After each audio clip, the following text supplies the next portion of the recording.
Halo saudara-saudara, jumpa lagi dengan komentator gadungan di sini dengan komentator yang gadungan. Seperti biasa, saudara-saudara, kalau kita sudah bertemu, berarti akan ada yang kita perbincangkan, saudara-saudara. Dan hari ini saudara-saudara, saya itu ingin bicara soal ini Piala Dunia saudara-saudara, khususnya tentang tim nasional Maroko. Tim nasional Maroko yang mengejutkan saudara-saudara.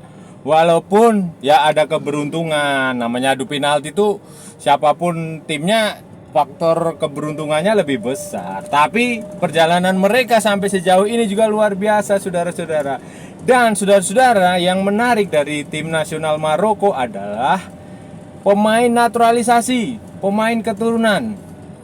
Ini adalah salah satu contoh sukses sebuah tim yang dihuni oleh pemain-pemain keturunan, pemain-pemain kacuan kalau di Malaysia. Pemain naturalisasi gitu. Tidak ada local pride di sana, tidak ada local pride, tidak ada local pride. Semuanya mayoritas pemain natural. Nah, ini akan kita bahas di edisi kali ini, saudara-saudara. Nah, saudara-saudara, kalau saudara-saudara perhatikan ya, penampilan Maroko ini benar-benar luar biasa, saudara-saudara. Di grup kan mereka ada Belgia di situ. Ada Belgia, ada Kanada. Terus ada siapa lagi ya? Kroasia. Disingkirkan, dipecundangi. Belgia khususnya itu, Belgia kan sudah tahu sendiri generasi emas di sana. Ada Eden Hazard, ada Kevin De Bruyne, ada siapa lagi? Thibaut Courtois, ada Jan Vertonghen, ada banyak lah pokoknya udah. Tapi ya gimana ya, generasi emas kalau pelatihnya sekelas Roberto Martinez ya mohon maaf, Roberto Martinez bukan pelatih yang punya level kayak Vicente Del Bosque atau kayak Marcelo Lippi atau kayak Gus Hiddink, tidak saudara-saudara, atau kayak Luis Felipe Scolari, tidak.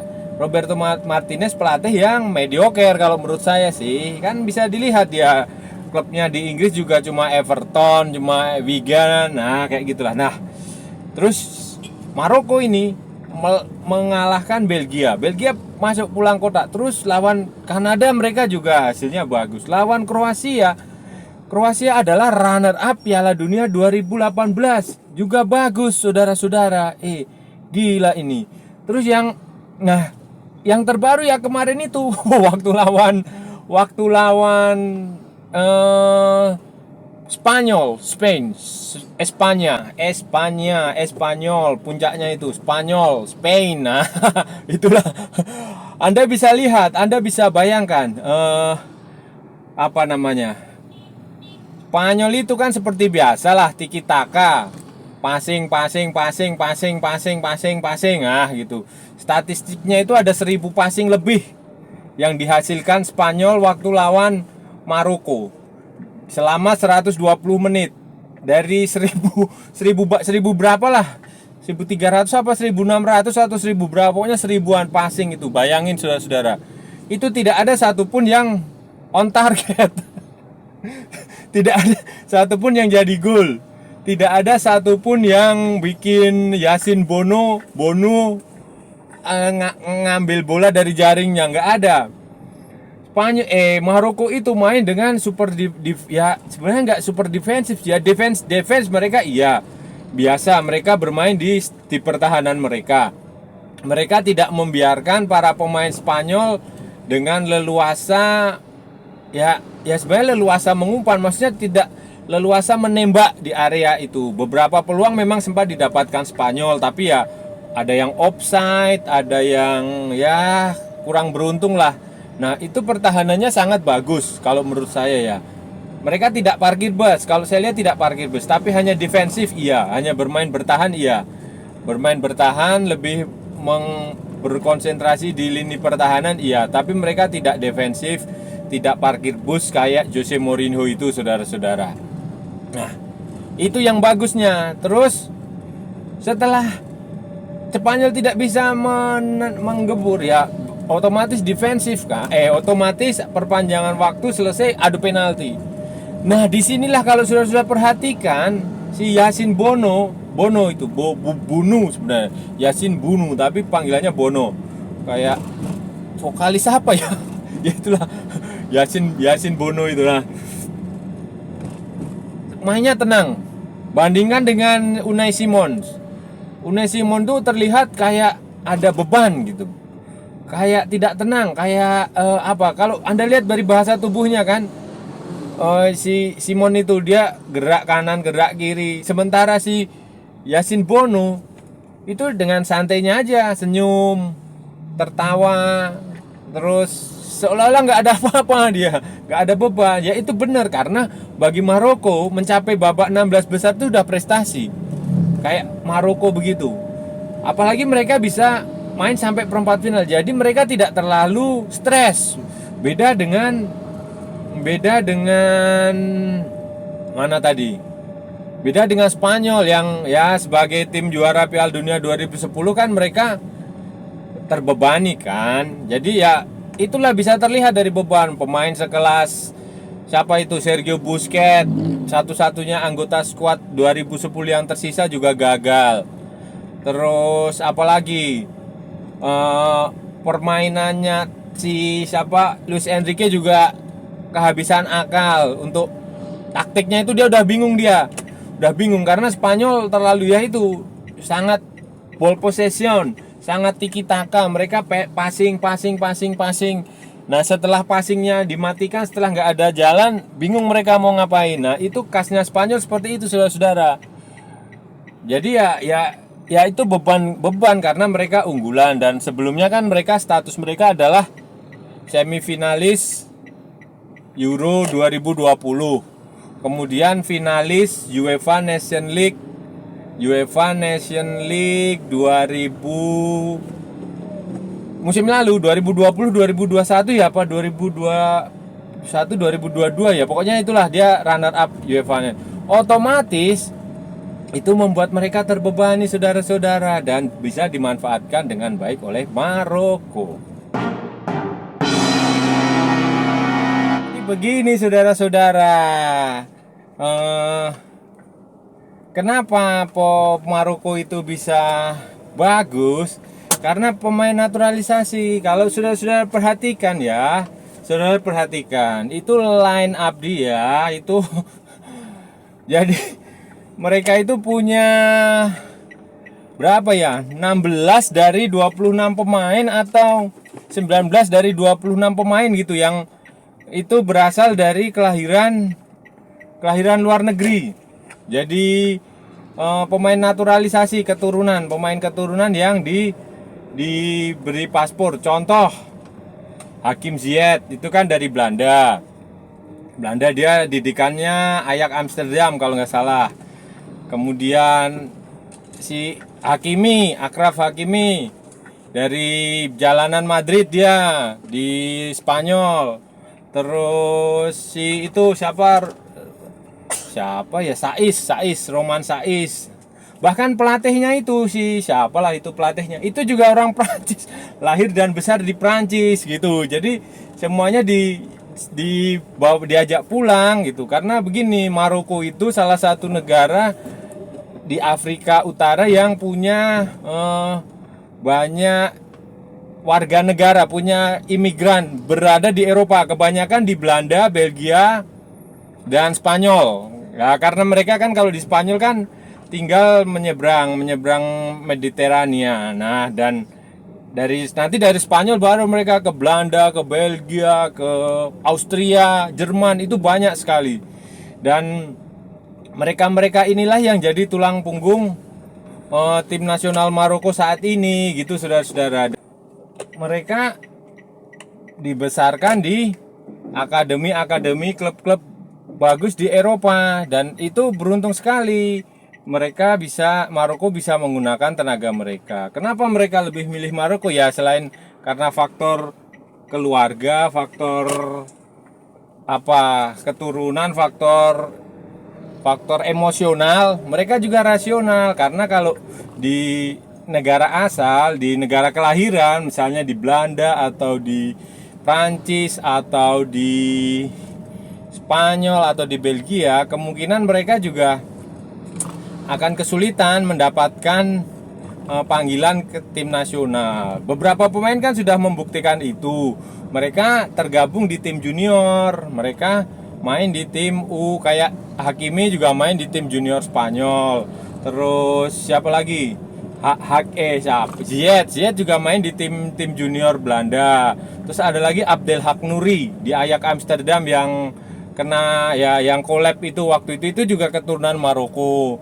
Dia juga punya timnas junior. Ada lagi sebenarnya Munir El Haddadi, tapi kayaknya untuk Piala Dunia nggak dipanggil dia. Munir kan dulu jebolan La Masia kan, terus Barcelona, terus Sevilla, terus tahu sekarang kemana.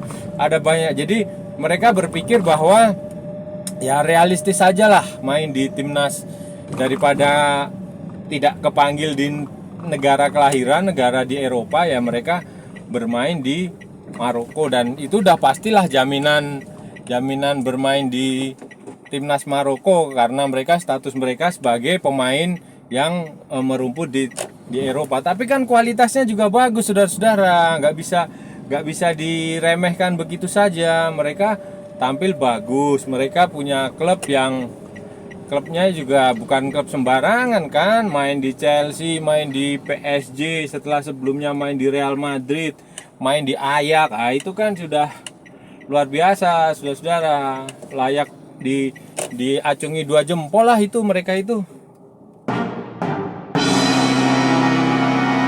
Nah, saudara-saudara, kalau dihubungkan dengan naturalisasi di berbagai negara, apa yang dilakukan Maroko ini termasuknya berhasil, saudara-saudara, kalau saudara-saudara perhatikan. Karena resistensinya juga sedikit, tidak banyak orang yang menolak naturalisasi pemain keturunan Maroko itu di dalam negeri mereka. Bahkan banyak yang mendukung karena mereka sadar bahwa Maroko itu sebuah negara dengan populasi yang tersebar di banyak negara di Eropa, di mana-mana. Jadi itu adalah potensi yang sangat bagus untuk bisa dimanfaatkan, khususnya di olahraga, di sepak bola. Jadi ketika ada pemain-pemain keturunan mereka yang ada di luar negeri yang diminta pulang, dipanggil pulang untuk membela tim nasional Maroko, tidak ada yang kontra. Mayoritas mendukung. Ya kontra pasti ada lah, 0,1%, 0,2% gitu. Yang 99%, 98% itu setuju. Mereka setuju dengan program itu karena mereka sadar sepak bola Maroko itu bisa bagus dengan pemain-pemain keturunan itu gitu. Dan itu sudah mereka lakukan sejak lama, bahkan sebelum istilah naturalisasi ada itu mereka udah melakukan itu. Karena ya itu tadi, pemain warga Maroko itu kan tersebar di seluruh Eropa. Ya, beberapa juga banyak juga yang di Amerika, tapi kebanyakan memang di Eropa, di Belanda, Belgia, Prancis, Jerman, Austria, Spanyol, Italia, begitulah. Apalagi era-era setelah 2010, itu kan banyak sekali imigran dari Afrika Utara, dari Afrika Barat itu yang membanjiri Eropa. Dan ini contoh-contoh kayak begini seharusnya bisa diterapkan di negara lain. Contohnya misal di Indonesia. Ini kan sekarang PSSI sedang melakukan memperbanyak pemain keturunan yang ada di luar negeri. Ya, baik dari jangka panjang maupun jangka menengah, jangka pendek ini bagus. Apalagi pemain-pemain naturalisasi yang diberi paspor Indonesia adalah benar-benar punya darah Indonesia dan punya istilahnya umurnya. Ya, kalau sudah perhatikan kan di timnas U20 kan yang untuk persiapan Piala Dunia U20 U20 tahun depan kan juga banyak, ada Ivar Jenner, ada Hafner, terus ada siapa lagi yang kemarin tuh gabung itu, dan itu masih ada beberapa lagi yang di Belanda yang sedang dalam radar. Karena yang kayak gitu kan tidak mudah, saudara-saudara. Orang tua keluarga mereka yang di negara asal, di negara kelahiran di Eropa sana kan juga harus melakukan persetujuan. Dan kalaupun sudah disetujui kan juga ada prosedur-prosedur ya. Contohnya Sandy Walsh sama Jordi Amat kan butuh waktu lama itu. Berapa tahun ya itu, udah prosesnya aja udah hampir setahun itu sejak naturalisasi, ditambah dengan keinginan mereka untuk jadi WNI ya udah bertahun-tahun. Tapi kayak gitu bagus, itu harus didukung. Jadi jangan lagi ada dikotomi local pride, impor pride. Nah, pride itu sekarang ini eranya global, saudara-saudara. Sepak bola itu era global. Jadi nggak bisa lagi kita bicara persekat-sekat antar negara. Kita lah bicara nasionalisme, bicara chauvinisme. Ya, nasionalisme itu untuk kepentingan negara secara umum, bukan masalah pemainnya dari mana, bukan asal lokal maupun interlokal. Begitu saudara-saudara. Jadi ya itu Maroko itu harus kita contoh lah.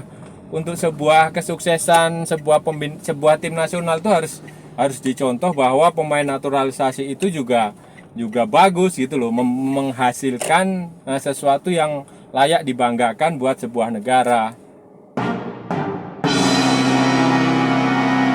Oke saudara-saudara, itu tadi perbincangan kita hari ini. Kita sudah membicarakan sensasi Maroko, penampilan Maroko di Piala Dunia 2022 yang mengejutkan dengan mayoritas pemain keturunan, dengan pemain-pemain yang kelahiran Eropa, dari nenek moyang, dari kakek, nenek, bapak, ibu yang berasal dari Maroko. Mereka tersebar di banyak klub papan atas Eropa. Mereka menerima pendidikan sepak bola yang berkualitas di Eropa, dan mereka kembali untuk memilih tanah air tanah air keluarganya, dan hasilnya seperti itu, bagus. Mudah-mudahan mereka bisa melaju jauh. Kalaupun tidak ya tidak masalah, kan itu sudah sampai perempat final lawan Portugal juga udah bagus, saudara-saudara.